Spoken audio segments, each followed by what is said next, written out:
We should all want to be anti-fragile, but a pendulum is anti-fragile by default. So fighting them just makes them stronger. Running from them traps you in cycles. You don't want to be in a position where you're constantly outrunning something, constantly outrunning the past. What actually happens when you begin to outrun things is you get really good at running. And then you can get really skilled at running, and you're good enough to outrun everything in your past. And then you're a professional runner. You get to the end of your life, you're like, what did you build? Nothing, but I avoided death. I cheated death so many times. So we're not going to cheat this one. That's not the mission that you have. Our calling is not to just cheat death. What if you could build a business in the modern world as big or as small as you want without having to compromise the things that were the most important to you in the very beginning? This is the Wealthy Consultant Talks podcast with Taylor Welch and Mike Walker, as they share with you today their learning lessons from stories in their experiences over the past 10 to 15 years and share with you right here, right now. Let's get into it. People assume all the time that their thoughts are their own. In many cases, though, how many of you have walked into a room and you've started thinking something and you're not really sure where the thought came from? How many of you have seen something on the news and you started thinking something, and then an hour later you're thinking about something that you have no idea, that's not normal for you to think about?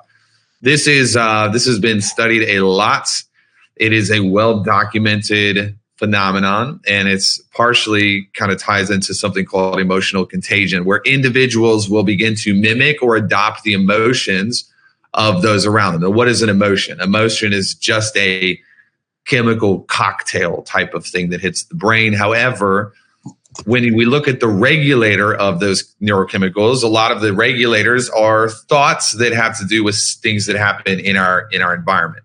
So our emotional states are hijacked all the time. It's pretty rare for somebody to have complete autonomy and sovereignty over how they feel. This is a rare thing. We all like to think that we have sovereignty, but very few of us actually have emotional sovereignty, because our emotions are coming from everything around us. This is how God made the body. It's not a big deal. It's not a bad thing. This is how our brains were programmed. So when I'm saying that you don't have sovereignty, I'm not saying you're screwed.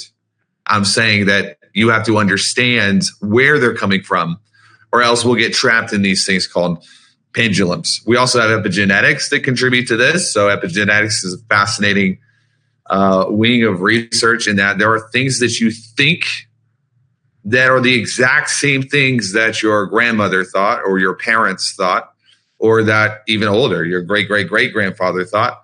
And we're all affected by our own epigenetics, but our epigenetics tend to respond to situations so that somebody else in your life can cause you to feel a certain way.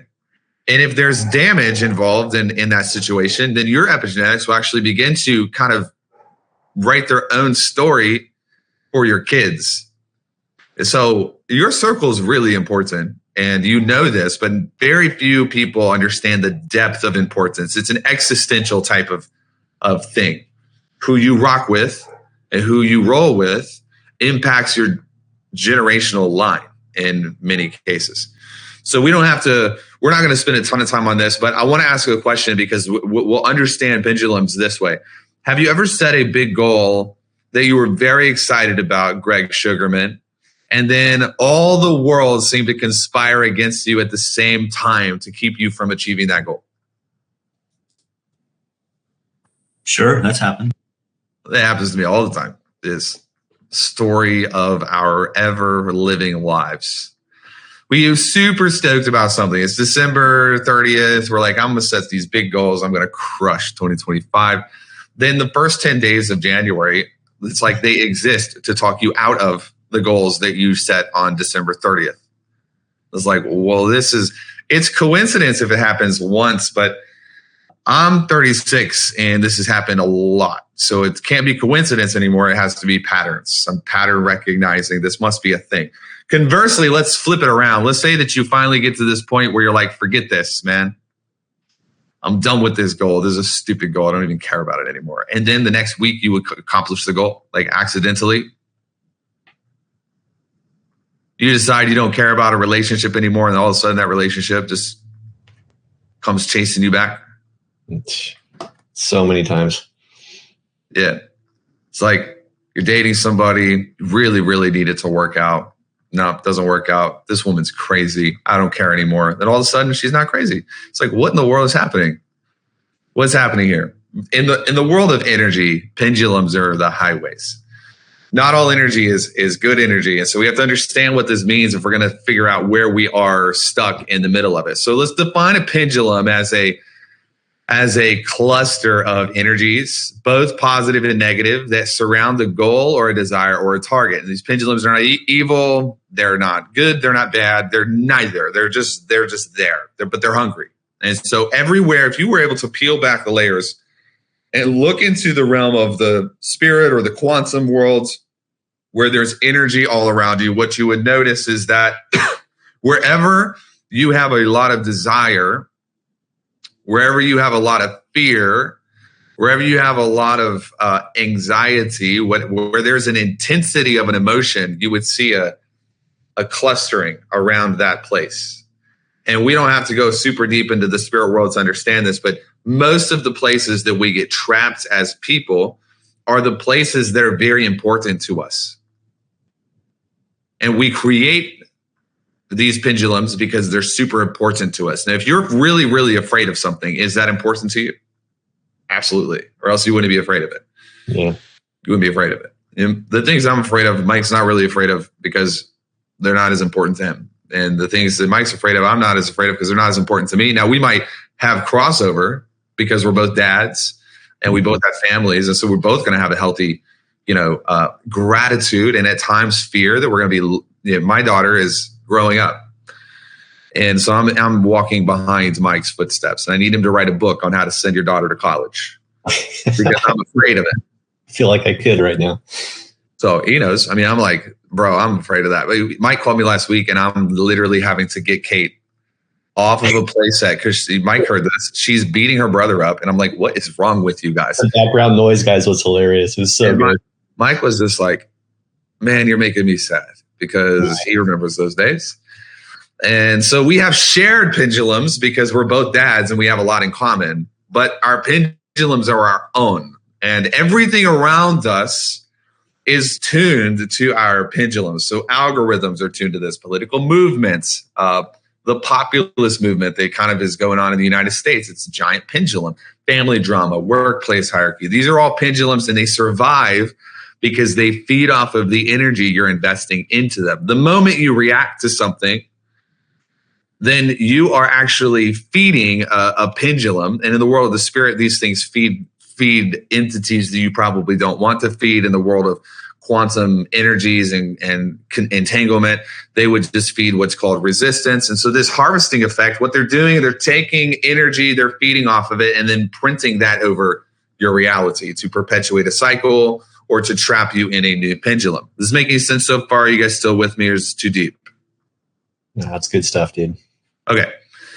The reason that I talk about epigenetics a lot is because I was born with a very particular set of blueprints from my mom and my dad, and they got their blueprints from their mom and their dad, and their mom and dad got their blueprints from their mom and their dad, and their great-grandparents got their blueprints from their mom, and so on and so forth and so on and so forth. So you would be amazed at how many of our blueprints have been jacked with that have nothing to do with us. So the way that we feel is coming from the way our parents felt. If our parents had a conversation that they were having with themselves when they were in college, you would be crazy to deny that you're having the same conversations when you're in college, because these things perpetuate through the generations. They perpetuate through the bloodlines. There's something creates something when it's a negative pendulum. It creates what's called an amygdala hijack. So an amygdala hijack, the amygdala is a part of your brain that sort of responds through prepping a fight or flight response. So it's like the fear center of the brain. And we feel fear through the amygdala primarily.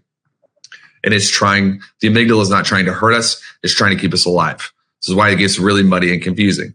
I remember when I got free from the spirit of fear, I'll say it that way, because it wasn't just me being afraid of something like a train.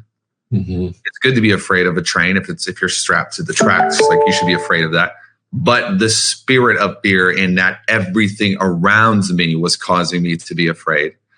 I remember when I got free from this, and the biggest lesson that I learned is that I struggled for many years to get rid of it because I felt biologically that it was keeping me safe. It was a trick. It was there because I felt like I needed it for me to survive. And we do this with everything, but that's the amygdala is doing. The amygdala is the thing that's causing it. This could hurt you. You need this friend to roll through this time, because if you don't have this friend, then you could die. And we get trapped in these pendulums because we don't understand the depth of them or where they're coming from. So during this hijack state, when you are in a amygdala hijack state, you have to realize you're no longer making decisions. It's not you. It's not Mike making decisions. If anybody was at the Sacred Timelines event, we'll do another workshop, a Sacred Timelines workshop, probably in February of next year. We have 2 belief architectures coming out before then. But Sacred Timelines, one of the things we did is we went into this place of like, where is the inner child version of yourself that never went away? And so I have someone really close to me, and we'll have conversations, and it's almost like I can tell that something will happen and they will regress back to when something happened as a kid. And it's no longer them that I'm talking to. It's the 11-year-old them that I'm talking to. Yeah. This is why grown-ass adults can sometimes act like 4-year-olds. Mm-hmm. It's not really their faults. They're not deciding to be a 4-year-old. They just have now been hijacked, and they've regressed back to a season of their life when they had no control. No one was there to save them. No one was there to protect them, and they could have died. Now, whether they could have died physically or not doesn't matter. This is all the realm of perception. So like, you're not in control in this moment. It's not like, hey, you lost a client, you're not going to physically die. Your brain doesn't care. It's rejecting that. It's like, no. The last time I felt this, I felt like I was going to die. So the perception is I have to defend myself and protect myself. And this is a problem because anytime you find yourself trapped in a pendulum where your circuitry is training you to fight or flight, it will corrupt our ability to control our responses. Now, am I saying that it's not your fault how you respond? Sort of, but it's your responsibility nonetheless. So we can't just be like, well, I learned on a call that it's not my fault, so I'm just going to yell. Taylor said. Yeah. No. Like, it's still your responsibility, even though it's maybe not your fault. But understanding is what gives us the lens to be able to start playing with this stuff. Whenever we try to fight a pendulum, it makes them stronger, because what do you have to invest into something if you're going to fight it? Energy. Yeah, attention would be actually the correct answer. But so Jennifer Bleem is correct. Attention, energy. Jennifer's like she's too trained for this. Yes, attention is the right thing. They haven't been through belief architecture. Energy. You've got to invest attention or energy into something. And what does a pendulum feed off of? Energy. So the thing you're fighting is actually getting stronger as you fight it. Mm-hmm. So you can't fight it 1-to-1. This is the definition of anti-fragility. Pendulums are the most anti-fragile things on the planet. If you're anti-fragile, the things that show up to try to hurt you make you stronger. We should all want to be anti-fragile, but a pendulum is anti-fragile by default. So fighting them just makes them stronger. Running from them traps you in cycles. You don't want to be in a position where you're constantly outrunning something, constantly outrunning the past. What actually happens when you begin to outrun things is you get really good at running. And then you can get really, really skilled at running, and you're good enough to outrun everything in your past. And then you're a professional runner. You get to the end of your life, you're like, what did you build? Nothing, but I avoided death. I cheated death so many times. So you're not going to cheat this one. That's not the mission that you have. Our calling is not to just cheat death 1,000,000 times until the end. Boom. That's not the goal. The goal is to become clean, where we have sovereignty and autonomy around how we're making decisions and how we're responding. So in this week's challenge, what we're going to do is we are going to practice something called neutral thinking. Neutral thinking neutralizes pendulums. It's a nice little play on words. You proud of me for that? Well done, sir. That credit. Give me that credit. That's my pendulum. Not really. I'm just kidding. We'll practice neutral thinking, which I'm going to go into here in a second. And then we'll finish with learning how to handle crisis situations, pressure, chaos. Because any promotion you have will be preceded by chaos or crisis. There is no promotion without some sort of chaos or crisis. And yet, when we mishandle chaos or crisis, we end up perpetuating an old pendulum that we don't want to get into. Sound good? Love it. You want to keep going? Let's go, dude. All right. Trevor Moawad was a world-renowned mental conditioning coach. Has anybody heard of a guy named Nick Saban? Nick Saban, the GOAT, man. Nick Saban was he coached the LSU Tigers. He coached Alabama. He's a traitor. He left Louisiana and went to Alabama because he is a traitor. And my wife is from Alabama. I'm from Louisiana. We don't get along on this. We don't like to talk about it. Nick Saban was one of the greatest coaches in college football history. Trevor Moawad trained him. Russell Wilson. Anybody know Russell Wilson? Trevor trained him. Kirby Smart, Jimbo Fisher, and then Trevor was a freak of nature when it came to how to utilize neutral thinking, especially in high stakes situations. It says this: neutral thinking is a high performance strategy that emphasizes judgment free thinking, especially in crisis and pressure situations. He said neutral thinking is staying in the moment, giving each moment its own history, and reacting to events as they unfold, not pre-reacting, but as they unfold. It takes away emotion and replaces it with behaviors. Instead of asking, how do I feel? You begin to ask yourself, what do I do? This is a deviation from the whole like be, do, have thing. Be, do, have doesn't really appropriately deal with feelings.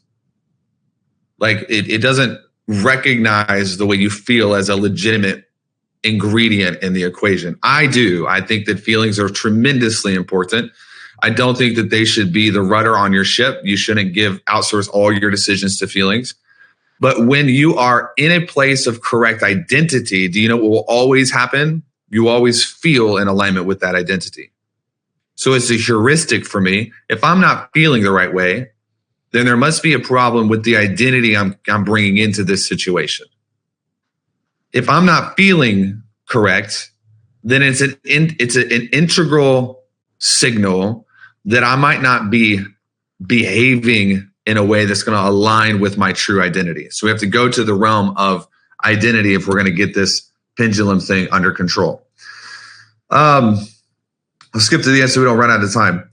No matter how well we master this concept, and I'm going to take you through how we handle this and how we master this concept, we will still have chaos in the middle. So let me just give me permission to go on a tangent for a second and then tie us back in at the end with exercises that'll kind of help us put it together.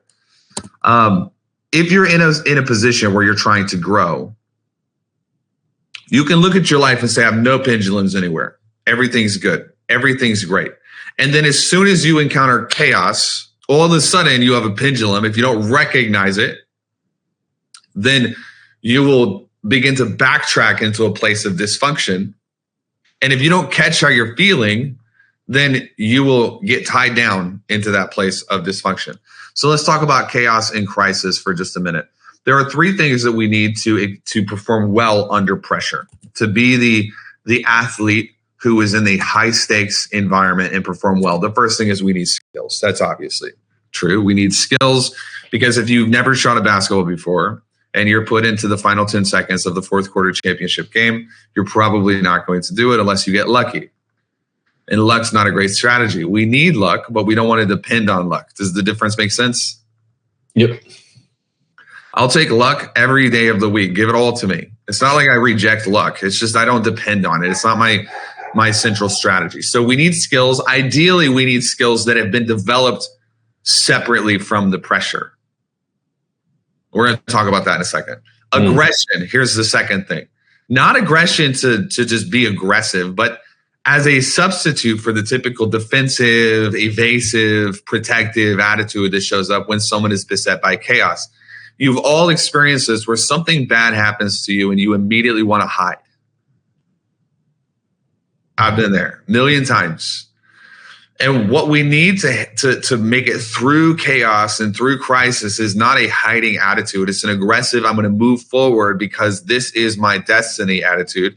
And the more chaos you throw on top of me, the stronger I'm going to become, the better my reputation will be. the clearer my vision will be. And so there's aggression that we need to move forward. And then the third thing is perspective. Not every crisis situation is truly a crisis. You know this if you have kids. They're experiencing a crisis and it's like, what happened? Oh my gosh, you're sobbing on the floor. What happened? I couldn't find the applesauce. Oh, yeah. Okay. Well, that's not the crisis that you think it is. You know, we got to reframe this a little bit. And a molehill can turn into a mountain really quick when you give it too much credit. Some of you are not even really facing a existential crisis pressure situation. You're creating it because you're obsessed with all of the resistance in your life. You just won't stop thinking about it. And so it's getting bigger and bigger and bigger as you what? Feed it with energy and feed it with attention. Sometimes the best thing for me to do is to look at a situation that blindsided me, that I am really unhappy about, and just go, makes sense. Move on. Why would it make sense? Because I'm built for this. I'm going somewhere bigger than this. You know, a mountain looks really big until you're in space, and it doesn't look very big anymore. You've got to get a different perspective. Your altitude's got to change. You've got to put new lenses on. And if we're only staring up at a mountain, obsessed with how big the mountain is, it's going to become bigger and bigger and bigger based on our perspective that reinforces that thing. So, interesting story. We'll talk about skills for a second. Dr. Tolman, who's a psychologist and founder of the concept known as latent learning. Write this down, latent learning, because we're going to need to talk about it. Latent learning. He said that both animals and men form brain maps or cognitive maps of the environment when they are learning something. If there is too much pressure, these maps become very narrow. If the pressure is lowered, they become broad and general. Dr. Tolman found, for example, that if a rat is permitted to learn and practice under non-crisis conditions, it will perform better later when there's an actual crisis. Listen to this. We're going to read this excerpt. If rats were permitted to roam about at will and explore a maze when they were well fed with plenty to drink, they did not appear to learn anything. However, if the same rats were placed in the maze while hungry at a later time, they showed that they had learned a good deal by quickly and efficiently going to the goal. They did the same experiment, and we're not going to talk about it in this worksheet, where they would put rats straight into the maze the first time when they were starving. And they took like 4 times longer to find the end of the maze than the rats that were trained to just kind of cool, chill, go through it.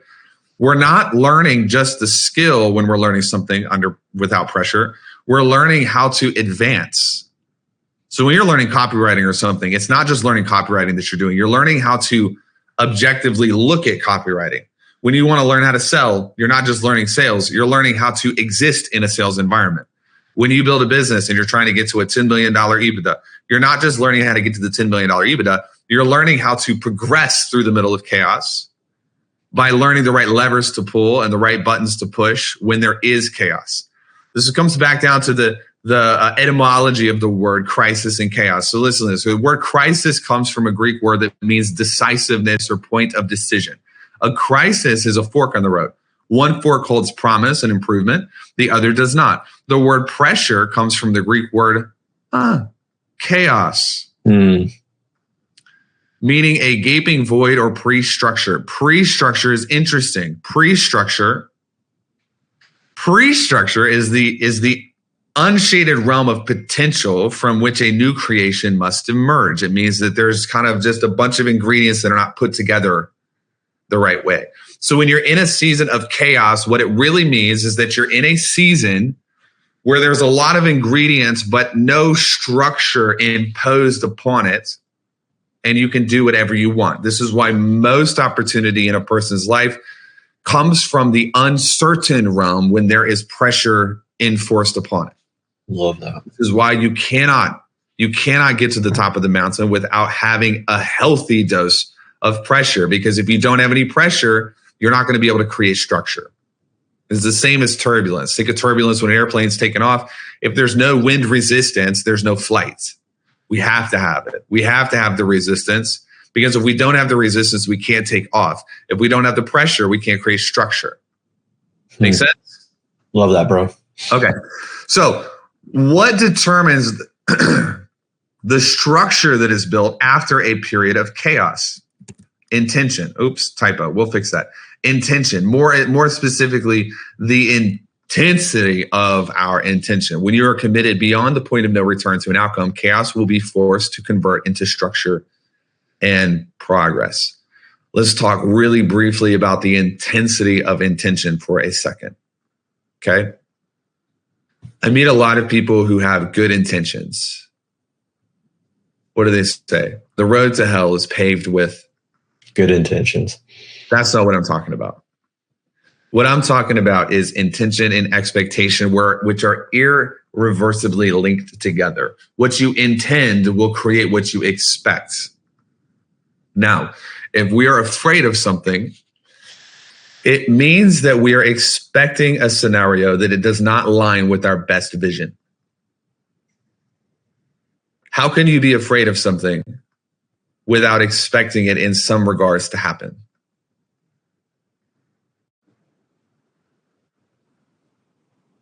It's not possible. Mm-hmm. The very thing that powers what we are afraid of is the expectation that that thing will come to pass. And if you take the expectation and completely delete it from a person's life, the fear will be deleted also.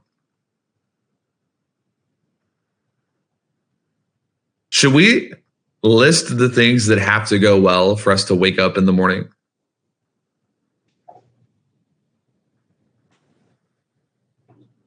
If the carbon dioxide oxygen concentration of the room shifts too much, we don't wake up. If the sun doesn't stay in place even for 3 or 4 seconds, we don't wake up.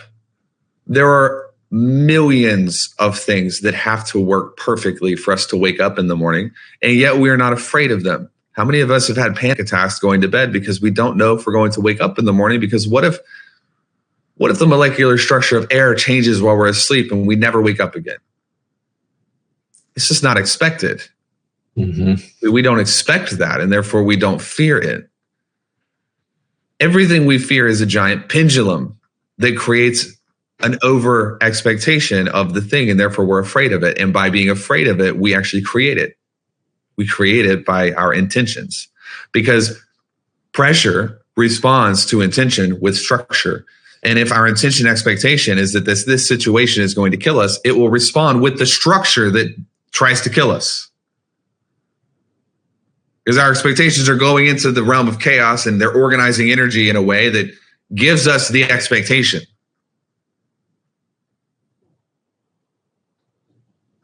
We need more examples. Or are we good?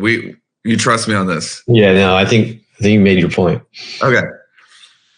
We have to really sit with this, because if you're honest, and I'll just be the first one to admit this, the more I study this type of material, like the more I study, like, okay, first of all, like our ancestors, you ever get the idea, like the weird hunch that our ancestors knew way more about this stuff than we did? Like the very words themselves are like telling us what the word means. We're like, what? How did we not know this? Mm-hmm. They knew way more than we do. And we don't have time to get into the history of why that is, but they knew. And so the technology of history was not internet. It was spiritual technology, which is why words themselves through the etymology are coded with the technology in the word. Boom. They understood the spiritual technology of how the brain creates reality. They understood the spiritual technology of how intention, expectation enforce a sort of structure over our worldview and over the things that happen to us. This stuff was guarded, and people have killed people because they figured this out. And thank God we're in a different era where information is a little bit more democratized. But the Greeks understood that crisis was a gift. They understood that chaos was required for structure to exist. And then we live taken to modern era, and we are reeling because we don't know what chaos means. We don't know what crisis means. And we're allowing ourselves to be hijacked. And people didn't do this back in the day. So they knew more than we did about this stuff. And so the more I study about this, the more I realize that most everything in my life that I regret, that I had to deal with, most of the problems in my life that I've been, frustrated that I had to go through, most of them, like a healthy 90 plus percentile of them, were created by me. And I just didn't know it. I lacked the understanding. And so I lived in fear. I allowed anxiety to come in. I never once looked at my thoughts and said, maybe my thoughts are causing this to happen. I stay reactive. When it comes down to intentions are great, but the intensity of an intention is different. You have a spectrum of this intensity. This intensity can go all the way up where you are convinced, man, nothing is going to convince me that this is not going to happen in my life. And the timelines tend to map to the intensity. This is what I've come to the conclusion of. When we have something that we expect to happen and we are like 10 out of 10 that it's going to happen, the timelines tend to compress because there's nowhere else for energy to go. Yeah, it's focused. And what it really comes down to is pendulums delay us. They drag us into delays. And when there's nowhere else for our energy to go, the pendulums that would normally delay us starve to death. It's very scientific. Like, it's not like, oh my gosh, there's some weird thing with like the universe or whatever. No, it's whatever. Some people think that. I think the universe doesn't have sentience. I don't think the universe knows its name. So I'm not going to pray to that. It doesn't know who it is. However, the pendulums in themselves can starve. And when the delays go away, what happens? Time speeds up. So we progress faster and further. And this has everything to do with the intensity of our expectation. So here's the homework. Identify the top 2 outcomes you are committed to in the season of your life. Make sure that these are clear and well articulated, and make sure that they're not just outcome based. I don't want to point you guys in a direction where you're like, here's my outcome, make $1 billion. Well, your brain doesn't really care that much about $1 billion. It's not really going to respond the right way. It will work. It will also trap you. So I've coached people through, they just really want a Lamborghini. And so they just visualize on it every day. And then they get the Lamborghini, and guess what? They don't even like the Lamborghini. Yeah. It's like they got it. It worked, but they don't even like it. It's because they're setting a non-tangible, non-identity based type of outcome. So I want you to make sure that these outcomes are identity based. They're not outcome based. And then number 2, I want you to describe how these identities or attitudes can create the desired outcome in the midst of resistance. So there you go. You're allowed to have some sort of outcome in there, but the outcome has to flow through the gate of your identity, or else you'll find yourself getting outcomes through compromising your identity, which will make you unhappy. And if you're unhappy, what do? You just reset the loop back to the very beginning. Oof. So how can the identity that you are committed to create good outcomes, even if the circumstances are not currently favorable? So one of my things that I've been really thinking about and focusing on is the places that I want to go. I'll tell you this right now. The places that I will go before I die are going to open me up to the negative opinions of a lot of people. I'm giving you an example for a second. You can see online, just go look at YouTube and look at some of my posts. Like, reputation's fine, but there are people who really don't like what I have to say. And so what kind of outcome do I want to have? Well, I want to be in this position where I'm investing into schools, into the nutrient density of the education system, and I'm involved in a bit of the political scene with education. I'm involved in all of this stuff. But the identity required for me to get there is one who is quite impenetrable to the opinions of the naysayers. And so my identity kind of views the haters as positive reinforcement that I'm on the right track. And so what would my identity respond with to somebody hating me? Respect, but disdain. Disdainful respect. And my identity could be able to read that and look at that and be like, look, this person doesn't know what they don't know. And it doesn't affect me. Make sense? Yeah, totally, man. Now, all your identities are, you're gonna have to work on them. So they're just gonna have to, you're gonna have to like spend your time. If you haven't ever done this before, it's just like the visualization thing. It's just like really, you just have no compass for it. You have to sit and you have to work. Sorry, it's just work. You have to sit and work to do your job. Like you just have to do it. And then you'll come up with it. You'll change it. That doesn't really make sense. Let me tweak this here. And eventually you get to this place where you're like, that makes sense. That's the identity that I want to have. That's the identity I want to have. You might have an identity where it's like when somebody shows up and they're in need, I always want to be the person who meets that need. Well, I don't really have money. Well, you don't really need the money. You don't need money to be a generous person. You don't need money to be a kind person. Meeting the need doesn't mean paying off their mortgage. Sometimes meeting a need can mean that you see somebody at the store and you smile and encourage them and you tell them that you don't know what they're going through, but they're an amazing person. And you can tell that by the way that they respond. All of a sudden you've met a need. It has nothing to do with money.